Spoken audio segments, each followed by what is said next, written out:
So to kick off, Oliver, I know that you're the head of the Environmental Society at Radleigh. Can you tell me a bit more, or tell us a bit more about how that came to be, what you do, the work you've done? Yeah, of course. So the Environmental Society was created, I think, 4 years ago by an old Radleian now called Jamie Walker, who went to study at Oxford. And whilst he was doing his A levels and just as he left, he sort of handed me the role of leader. So since then, the Environmental Society has been trying to meet weekly to sort of get everyone together, get everyone's opinions, see what the updates are, because we have boys in different years. So it's quite interesting to see the development of ideas through the years and see their different opinions. But also, I think it's quite important to hear the ideas of boys for what Radleigh could be doing better. And I think that's quite interesting because moving into 6-1 and towards the end of fifth, I was sort of invited into these different meetings with Mr. Anderson, and I talked to Mr. Anderson quite a bit, the Estates Bursar, talking to the Estates Bursar as well as the environmental consultants for Radleigh to actually hear the sort of tangible things that Radleigh are doing. And it is incredibly interesting to see the difference in knowledge between the boys and then moving up towards senior management and different people higher up to see the actual effect that Radleigh are having. So it's amazing, especially with the new countryside centre with the beagles and how that's completely environmental energy is the only thing that sustains that. And also the groundwater pumps, the air water pumps that help to fuel Radleigh. But furthermore, what Radleigh is doing for the community. So the amazing sustainable developments, and then also the now involvement in the decarbonising Abingdon project, which was set up by boys in Abingdon School.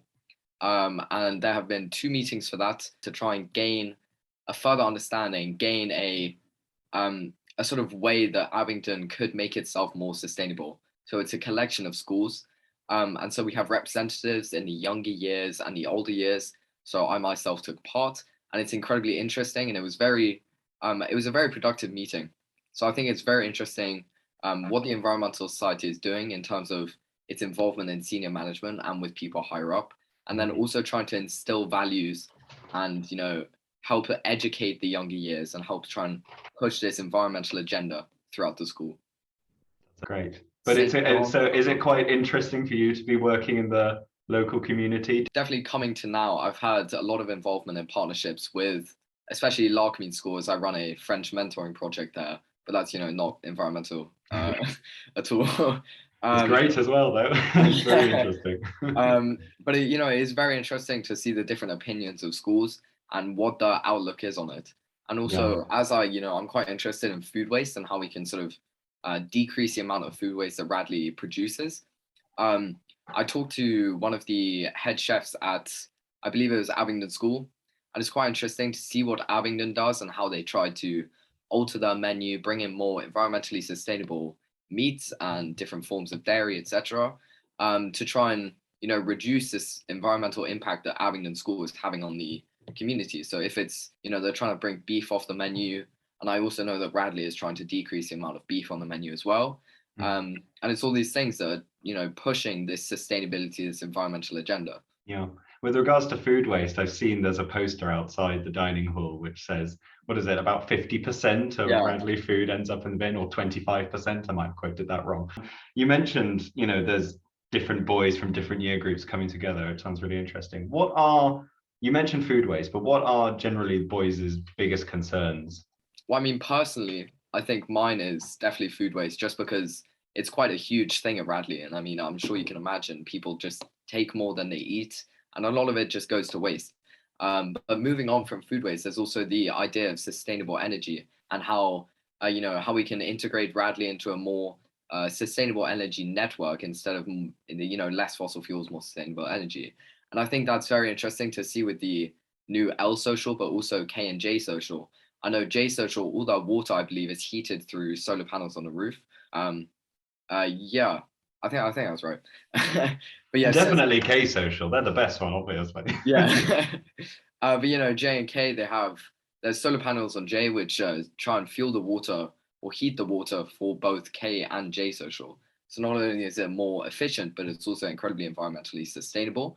And I think that's a big thing amongst the boys, as it's quite integrated in education.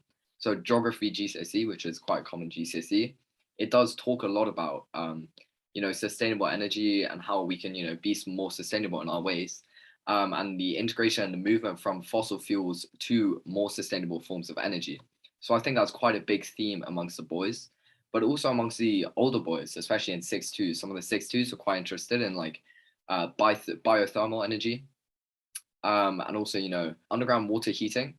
So I know there's a massive water reservoir below Radley, which is one of our main water sources, and there's the idea to use that in order to help fuel Radley and use the geothermal energy in order to sort of fuel Radley instead of using so much fossil fuels. But I know that if you've talked to Mr. Anderson, I'm sure he would have told you that Radley is doing very well on the energy front. It's now we have the electric golf buggies, which are used for maintenance teams. But also, Radley is moving forwards definitely and becoming much more modern in the forms of energy. But yeah, again, I think it's a knowledge gap between the senior management and the people higher up versus the boys. That's really interesting, and that's always a struggle in some ways, isn't it? Trying to communicate between boys and senior staff. So it's great that there's this forum in which you can talk to Mr. Anderson and the senior management and get these changes sort of implemented. What could Radley be doing better? The biggest theme, or at least what I think would be the most important action Radleians could have, is just involving themselves in a discussion. Turning the lights off, things like that, they would be helpful. Or using bars of soap instead of plastic soap bottles. I think the main thing that would be very important is for Radleians to manage to try and join discussions and have a much more open mind in terms of a sustainability mindset. But I think in terms of Radley itself, I think it could be pushing this environmental agenda a bit more on the boys. Because as I've mentioned before, there is this sort of knowledge gap between senior management and then the boys. And I think it would be very useful if we try and breach that gap through the means of talks, if it were by Mr. Anderson or, the environmental consultants of Radley, just to inform the boys, inform Radleians of what Radley is doing. But I think definitely try and push this environmental agenda, try and push sustainability more into, the syllabuses of boys, especially in the shell year. Because the shell year, a lot of the subjects, you don't focus on the GCSE syllabus because you don't need to yet, especially for geography or biology, or even critical thinking, which is the subject for the shells. I think it would be very useful to sort of push this sustainability, to push sustainable education, push, environmental education, whether it's about Radley or the community or the greater, the world in general. I think it would be very useful to sort of inform the boys and get them involved in this discussion. Yeah, absolutely. And sort of related to that, and this is a bit of a tricky one, do you have obviously we know the importance of why we need to be environmentally conscious, it, senior management know it. What would you say to someone, perhaps a fellow Radleian, who would say, well, this is just a fad, this is just a thing that's hot in the press at the moment, and it's all talk, and we're just ticking a box saying that we're sort of just doing this? What would you just say to someone who said that? It's definitely a difficult conversation we'll have without sort of sounding aggressive, because you're trying to push your own views, you're trying to push your own ideals and morals onto them. But I think if I were to have a conversation with someone like that, as I have in the past, obviously being at a school like Radley, it's not incredibly uncommon. But I think people will come to realize just because it doesn't affect them doesn't mean it's not affecting other people. So, I mean, you see massive droughts, you see more torrential rainfall, you see more extreme weather events. And I think people, especially nowadays, are starting to realize this fact, and they're starting to see the changes they're starting to see the impacts that climate change is having on our world today. So I think these conversations have become less, rarer and rarer as I've gone through Radley. But in a conversation like that, it's very difficult. I mean, I would normally just reference, events that are going on in the world. But I mean, it's difficult without, as I've said, sounding aggressive, but to try and push your ideals on them, I don't think that's the right way. I think it's good to sort of let people learn for themselves. Maybe even just by having that discussion, just by having that debate with them, if you, sort of, played the game, so to say, if you played the game with them, that discussion is involving them in an environmental sustainability discussion, and it's broadening their viewpoint. And hopefully, as a Radleian should, and as most Radleians do, they have very open minds. So I think just that discussion can impact them massively. It's so true, and having that kind of discussion is invaluable for later in life. So not only when you leave here, you'll go forth with, an incredible, brilliant understanding of the practicalities behind sustainable living, but you'll also, and more Radleians will have more of an open mind and more of be able to have open discussions in whatever field they'd be interested in. Definitely.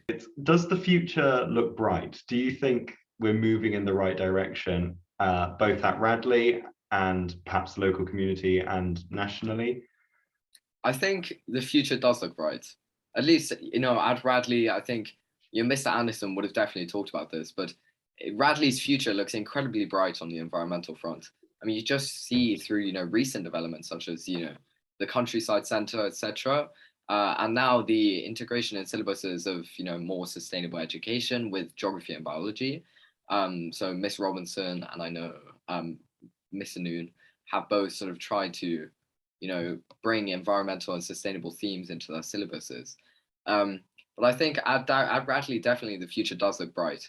And Mr. Anderson would have definitely given you the details. But also with the community, I think the Decarbonising Abingdon project, which I've spoken on earlier, I think that's something that it definitely encouraged me, because I didn't have much involvement in the community in terms of, environmental education, sustainability. I didn't really know what was going on in the community.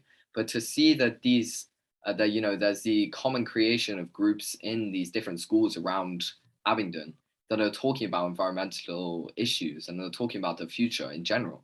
And I think that's incredibly interesting and incredibly bright for the future of our community, in terms of not only, trying to make Abingdon a cleaner place, trying to make Abingdon more environmentally friendly, also in pushing these themes to younger boys and the future generation, who are our future. I mean, I am the younger generation, I guess, but yeah. Even younger than you. Yeah, even younger than me. Yeah. And then the nation in general. I think the future, for the nation, I think especially with the summit in Dublin, the G20 summit, I think that G22 summit, I think that's going to make it, incredibly useful. And also it definitely shows the nation and how it's trying to push an environmental agenda. Yeah, totally. And that was the last part of my question that I didn't ask you, but it was the international picture, which nationally that comes into it undoubtedly. Yeah, especially with the Paris Agreement and America rejoining the Paris Agreement. I think definitely. What do you think the single most important action? What do you think the single most important action for a Radleian to do today would be? If they do nothing else, what should they do? I think there are many important things a Radleian could do, such as, as I've referenced, maybe starting to use bars of soap instead of soap bottles just to reduce plastic waste, trying to eat all the food on the plate, maybe taking less and going up for more if you want more, turning your lights off, etc. But I think the single most important thing a Radleian could do, I think I've already said this, but it is definitely to involve yourself in discussion and have a much more open mind when it comes to the environment.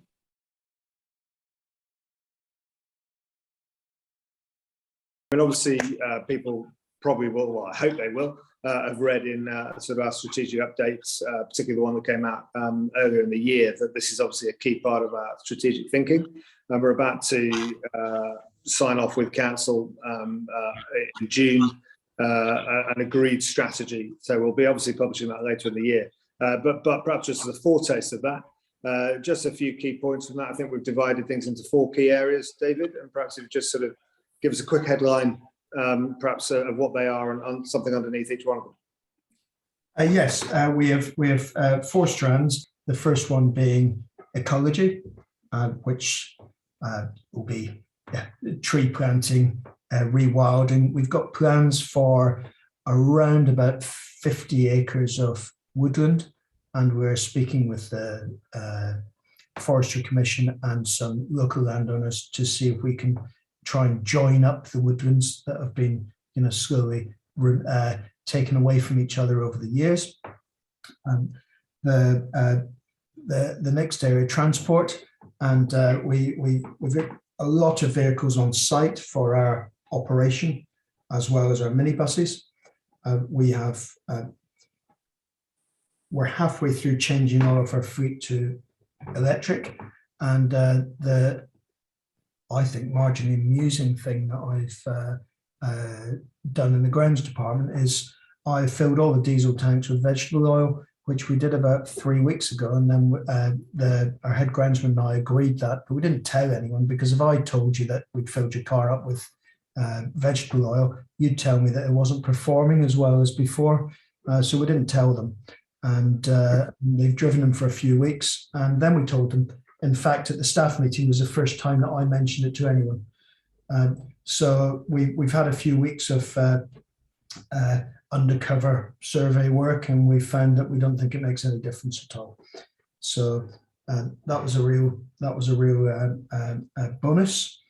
Minibuses slightly more difficult, because if we go for electric minibuses, we have to look at distance travelled. We have to look at cost and availability. I don't think you can get a 17-seat minibus that's got a 300-mile electric range. When they become available, we will buy them. We have an electric charging network on the site at the moment, and we've got plans to extend that.